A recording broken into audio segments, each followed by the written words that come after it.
Now that we've learned what the computer components are and how they work, we're going to assemble our very own computer, a full-size desktop. Computers are incredibly fundamental to the work of an IT support specialist.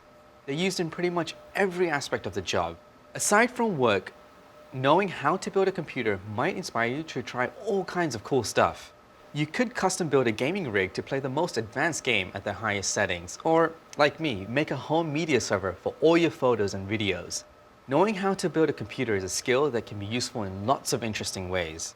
Before we get started, let's lay down some ground rules for this ground-up build. Sorry, I couldn't help myself. We should think about electrostatic discharge and try to prevent unwanted static from harming our very expensive components. Have you ever rubbed your socks on a carpet then accidentally zapped someone? That's pretty harmless. But if you do that to your new motherboard, you could completely destroy it. So how do we prevent static discharge? We can go about this in two ways. You can touch an electrical device that's plugged in but not powered on. FYI, you should do this every couple of minutes when assembling a new computer. Another option is to wear an anti-static wristband, like the one I have here. Let me get it.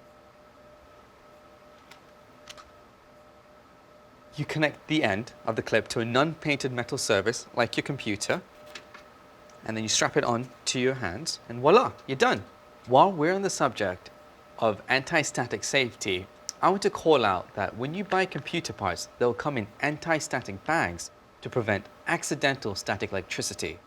Be sure to keep them inside the bags until you need to install them on your computer. Now, let's get making this computer. We'll start by laying down the foundation of our computer, the motherboard. Remember, there are lots of different form factors for motherboards, and you want to make sure the one you purchase fits your computer case. We purchased a full-size desktop case and have a full-sized ATX motherboard. On the motherboard, there are lots of screw holes which coincide with the holes in the desktop case too. You want to match up the holes on the motherboard to the holes on the desktop. Once you figure out which holes to use, screw in these standoffs. Standoffs are used to raise and attach your motherboard to the case.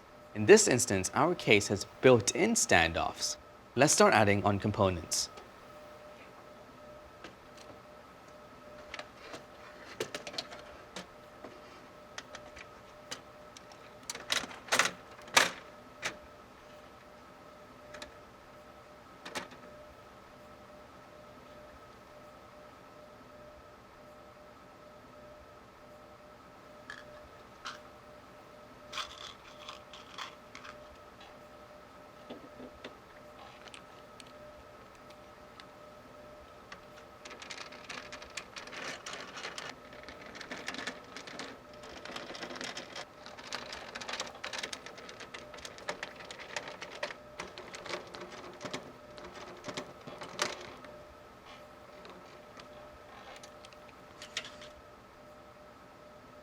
Let's start by adding our components in. We'll start with the CPU, so let's take that out of our anti-static bag.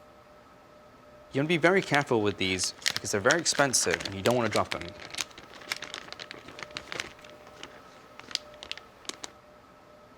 Once we've taken out the bag, let's line up the CPU with the motherboard socket. Something to note is this marker right here. This has to align with the CPU socket on the motherboard. Also, don't forget to make sure you get compatible CPUs that fit your motherboard. We have an LGA CPU and an LGA compatible motherboard socket. So let's go ahead and align the correct orientation of the CPU and secure it in place like this. So like mentioned before, you want to make sure that the pointers on the CPU and the socket are aligned. The easy part is putting the CPU in. The fun part is securing this. Just note that when you secure the CPU in the socket, you do need to use a bit of force so it's tightly secured in. 1 and 2. Perfect. So now the CPU is secured in the socket. Now that our CPU is in place, we need to add our heatsink on top of it. The heatsink is used to dissipate heat from our CPU. I want to show you some cool things. This part right here, this is what our CPU relies on to stay cool. It takes the heat from there and then uses this fan to blow it out. Before we attach the heatsink, we need to apply an even amount of thermal paste. Let me get that. This is the thermal paste. Thermal paste is used to better connect our CPU and heatsink, so the heat transfers from one to the other better. To get started, apply a dab of thermal paste and spread it evenly with a flat object. Let's do that on our CPU right here. So first thing that you want to do is slowly apply a slight dab on the CPU, like so.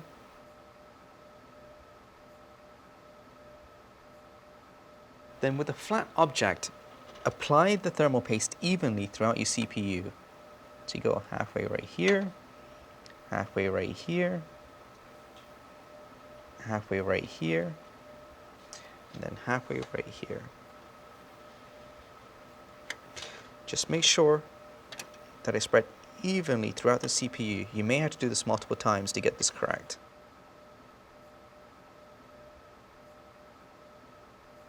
Okay, so once you have that in place, you're going to take your heatsink and then you're going to press it against the CPU. And something to note is these screws right here, they align with the CPU socket, so that could guide you while you put the heatsink on.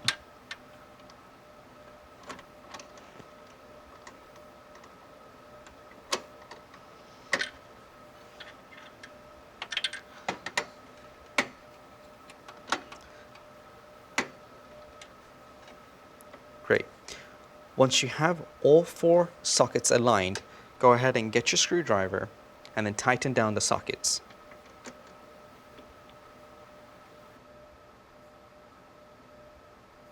So one thing to do is to make sure that you screw opposite sides first, so you know that the heatsink is attached securely.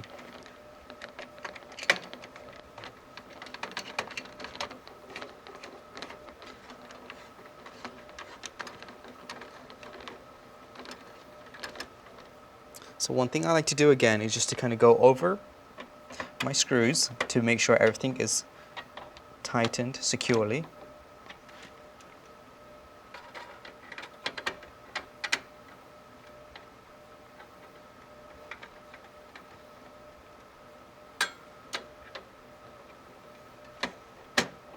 Great. Now that our screws are tightly on and our heatsink is secured to the CPU, you have to plug the small legs to the motherboard. This is important because this is what controls the fan speed via the motherboard.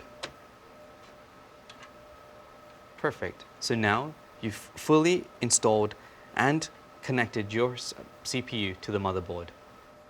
Next, let's install our RAM. Locate the DIMM slots on your motherboard. So these are the DIMM slots, like we discussed before. I have 4 slots available here, and I have 4 RAM sticks. Let me pick those up. There's my RAM sticks. And of course, they're in my anti-static bag. Let's take them out.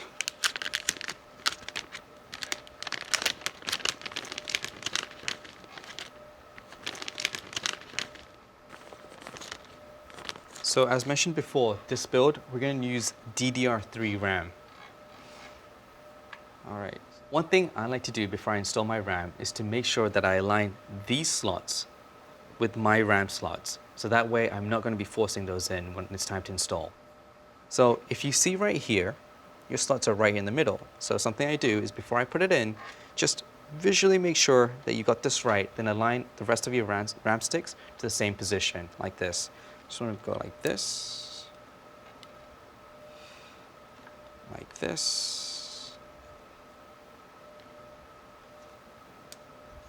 and like this. That way, you're not going to be damaging your pins if you pick your RAM sticks up and accidentally force it in.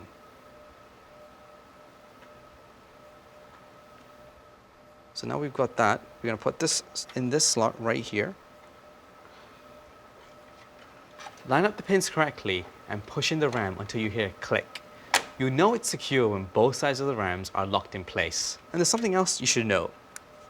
Your slots right here, they're both black and white. We're going to stick to using the white slots.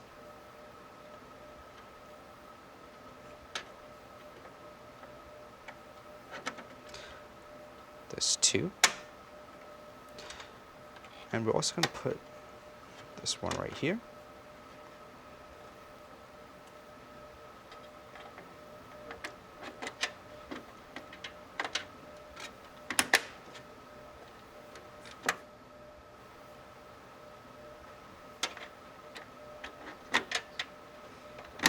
There you go. You've securely fastened your RAM inside your motherboard. Next, we have our hard drive. In this example, we're using an SSD SATA hard drive instead of a HDD. We just need to use one SATA cable to connect it to our motherboard. So first, I'm going to go ahead and slot this in this cage.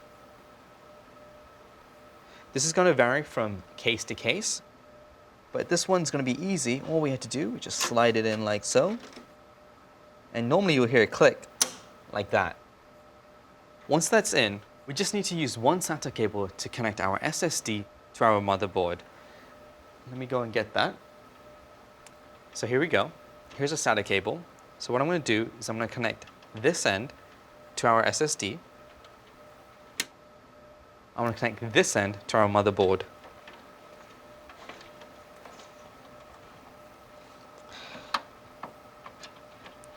There we go. It's in. Remember, SATA cables can only go in one way. So now that we have our SSD installed, let's go ahead and install our case fan. And this is how this looks like. One thing to note is the Molex. You're going to go ahead and find a label on your motherboard that says rear fans. Not all motherboards have this, but in this example we do have that, so just a note. Get those into the grooves. There you go. My fan's installed. And now I'm going to go ahead and attach this to the Molex. There we go. Now my fan is attached to my motherboard. For best practice, you want to create a wind tunnel that takes in air, blows it over your components, and then pushes it all out back.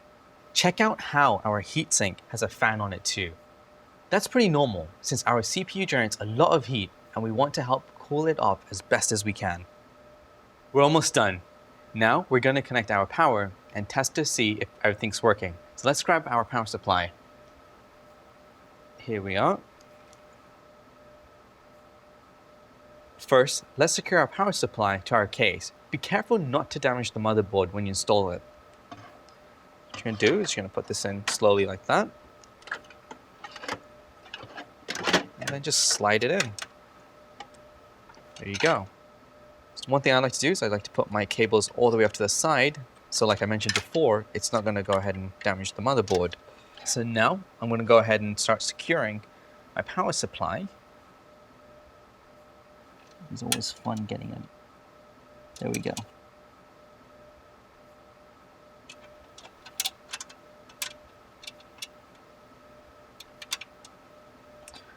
So as you can see, I normally like to go ahead and start with my fingers so it's easier to get in. And then once I put all my screws in, I'm going to go ahead and use my screwdriver and fasten it. Tighten that.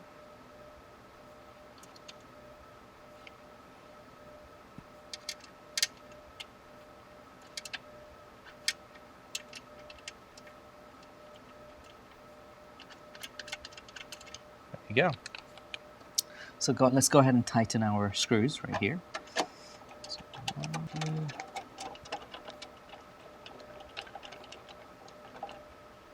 and 4. Great.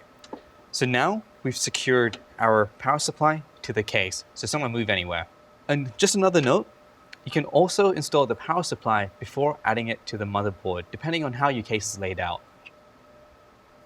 Let's go back to our mess of connectors. There are a few things I would like to highlight. This big one right here, this is the one that powers our motherboard. Another one that we have, it's more of a legacy one, is this 4-pin Molex. These connectors were used heavily before SATA came out. Now, we use these connectors to power the majority of the SATA devices today. Most modern machines today will probably use SATA power connectors for your hard drives, so it may come with Molex to SATA adapters. Now, it's time for the fun part. First, let's go ahead and connect our power supply to our motherboard. So that's this big pin, as we discussed earlier. Just going to go in right here and plug that in like so. Next, we're going to go ahead and power the CPU with this 8-pin Molex right here. It's going to be pretty tight, but you should be able to get it in.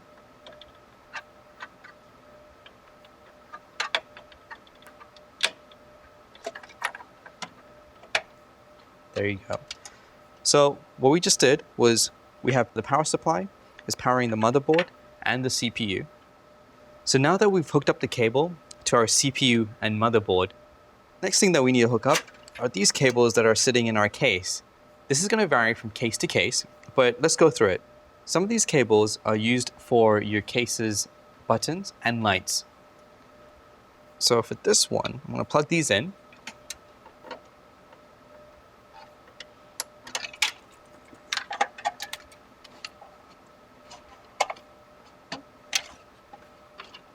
Okay.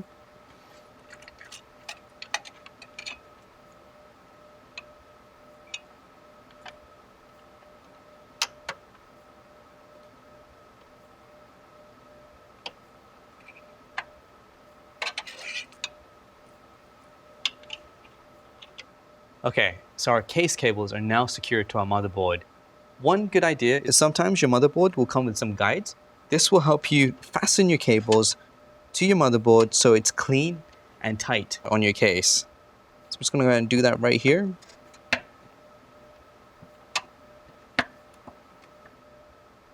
Now that we have our cables securely fastened to our case, let's not forget one more thing, our graphics card.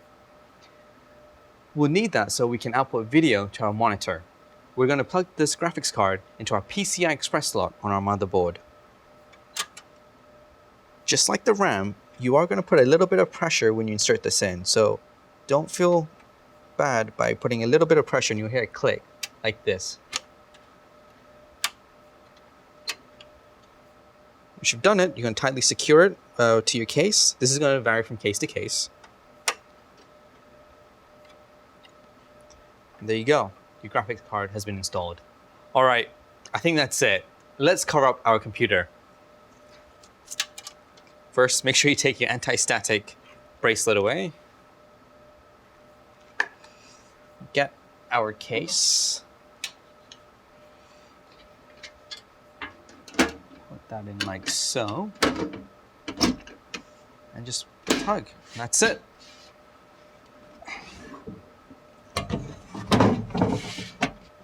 There you go. We finally built our machine. Last but not least, let's connect our monitor, keyboard, and mouse to the desktop. So first, let's get our keyboard. What we're going to do is we're going to connect this USB to the USB port on our desktop.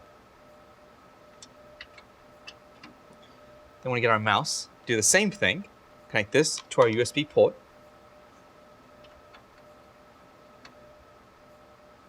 And then finally, we're going to go ahead and connect our monitor. For this monitor, we're going to go ahead and use a DisplayPort cable. I'm going to connect one end to our desktop, like so. Next, I'm going to plug this into my monitor.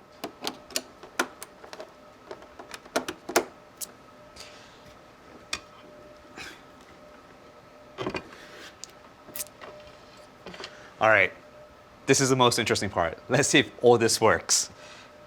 So I'm going to power it on. I got a blue light, which is good. And of course, it's going to vary from system to system.